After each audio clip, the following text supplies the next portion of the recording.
নমস্কার বন্ধু, তোমরা কেমন আছো? আশা করি তোমরা ভালো আছো। আজকে আমাদের রেসিপি পটলের মালাইকারি। বন্ধুরা, তোমরা এই রেসিপি কি কখনো এইভাবে বানিয়ে খেয়েছো? তাহলে খেয়ে দেখো। প্রথমে আমরা নারকেলের দুধ, টক দই, কাজু, আদা, কাঁচা লঙ্কা ও পটল নিয়ে নিলাম। এই রেসিপির জন্য এই সব উপকরণগুলো তোমরা নিয়ে নিও।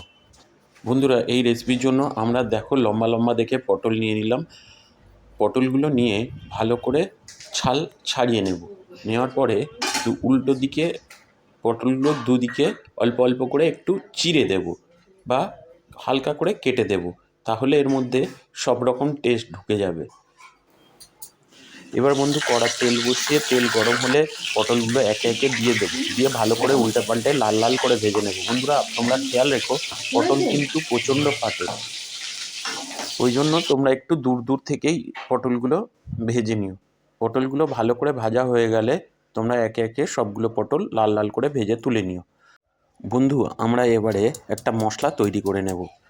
আদা, কাজু, কাঁচা লঙ্কা ভালো করে বেটে নেব, বা তোমরা মিক্সিতে চাইলেও বেটে নিতে পারো। আমরা শিলেই বেটে নিলাম, কারণ শিলে বাটা মশলার টেস্ট হয় অনেক গুণ বেশি, তাই আমরা শিলেই ভালো করে বেটে নিলাম।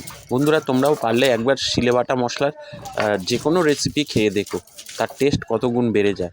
বন্ধু, এইভাবে আমরা ভালো করে পেস্ট করে তুলে নিলাম। পেস্টটা হয়ে গেলে আমরা কড়ায় তেল দিয়ে দিলাম। তেল গরম হয়ে গেলে ওর মধ্যে তেজপাতা ও গোটা গরম মশলা ফোড়ন দিয়ে দিলাম। বন্ধুরা, তোমরা এখানে খেয়াল রেখো, গোটা গরম মশলার মধ্যে এলাচ যে থাকে না, এলাচটা ফাটিয়ে দিও, নাহলে এটাও প্রচণ্ড ফাটে।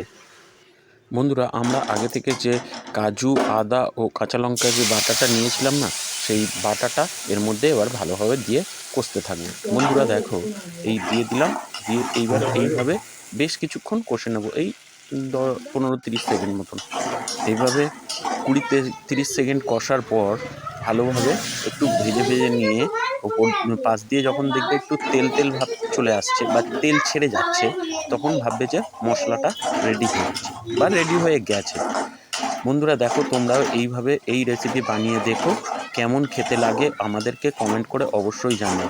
এবং রান্নাগুলো যদি ভালো লাগে তাহলে আমাদের চ্যানেলটিকে অবশ্যই সাবস্ক্রাইব করে দিও এবং পুরো ভিডিও দেখতে থাকো বন্ধুরা দেখো, এইভাবে কষে কষে যখন একটু তেল ছেড়ে দিল সাইড দিয়ে, তখন বন্ধু আমরা এর মধ্যে হলুদ দিয়ে দিলাম। দিয়ে আবার ভালো করে একইভাবে নাড়াচাড়া করে ভালো করে হলুদটা এর মধ্যে মিশিয়ে নিলাম এবং পুরো মিশ্রণটাকে একটু ভাজা ভাজা বা একটু হালকা চেয়ে লাল লাল করে নিলাম। দেখুন বন্ধু, তোমরাও এটা একটু লালচে করে ভেজে নেওয়ার পরে এর মধ্যে আমরা ধনের গুঁড়ো দিয়ে ভালো করে মিশিয়ে নিলাম। নিয়ে এর মধ্যে আবার কাশ্মীরি লঙ্কা দিলাম। দিয়ে একইভাবে এই মিশ্রণটাকে নাড়তে থাকলাম। বন্ধুরা দেখো, তোমরা এই মিশ্রণটাকে ঠিক এইভাবে রেডি করে নিও। দেখো, দেখতে পাচ্ছ বন্ধু, তোমরা এই মিশ্রণটা রেডি হয়ে গেছে প্রায় আমাদের। এইবার আমরা আগে থেকে যে টক দইটা রেখেছিলাম, সেই টক দইটা এর মধ্যে দিয়ে দিলাম। দিয়ে ফের একইভাবেই এটাকে মেশাতে থাকলাম, ভালো করে মেশাতে থাকলাম, যাতে পুরো মিশ্রণটাই টক দইয়ের সঙ্গে এই পুরো মিশ্রণটা মেখে যায়। বন্ধুরা, তোমরা দেখো এইভাবে মাখিয়ে নিয়ে এর মধ্যে এবার আমরা জিরের গুঁড়ো দিয়ে দেব।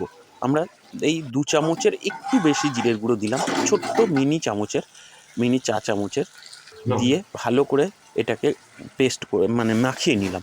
নেওয়ার পরে আমরা এর মধ্যে আগে থেকে যে নারকেলের দুধটা রেডি করে রেখেছিলাম, সেই নারকেলের দুধটাও এর মধ্যে দিয়ে দিলাম। দিয়ে ভালো করে মেশাতে থাকলাম। দেওয়ার পরে এর মধ্যে আবার নুন দিয়ে দিলাম, স্বাদ মতো নুন দিয়ে দিলাম। দিয়েও ভালো করে মেশাতে থাকলাম। বন্ধুরা, তোমরা এখানে খেয়াল রেখো, তোমাদের গ্রেভিটা কতটা পরিমাণে দরকার। যদি দেখো যে তোমাদের গ্রেভিটা কম হয়ে গেছে, তাহলে এখানে অল্প পরিমাণ জল দিয়ে এটা মিশিয়ে নিও।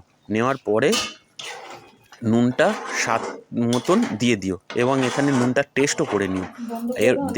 করে নেওয়ার পর আমরা পটলগুলো দিয়ে ভালো করে ফোটাতে থাকবো। আগে থেকে ভেজে রাখা যে পটলগুলো ছিল সেগুলো দিয়ে ভালো করে ফুটিয়ে নিয়ে এর মধ্যে গুঁড়ো গরম মশলা দিয়ে দিলাম। দিয়ে কিছুক্ষণ ফুটিয়ে আমরা নামিয়ে নেব। আজকের রেসিপি পটলের মালাইকারি রেডি। বন্ধুরা, তোমরাও এই রেসিপি এইভাবে বানিয়ে দেখো, কেমন খেতে লাগে অবশ্যই কমেন্ট করে জানিও। বন্ধুরা, এবার উপর থেকে কাঁচা লঙ্কা ও ধনেপাতা ছড়িয়ে দিলাম। দিয়ে পরিবেশনের জন্য নামিয়ে নিলাম। বন্ধুরা দেখো, তোমরাও এই রেসিপি এইভাবেই বানিও। বন্ধুরা দেখো, তোমরা কি সুন্দর দেখতে হয়েছে। বন্ধুরা এই রেসিপি এইভাবে বানিও। আজকে এ পর্যন্তই। টাটা, গুড বাই বন্ধু।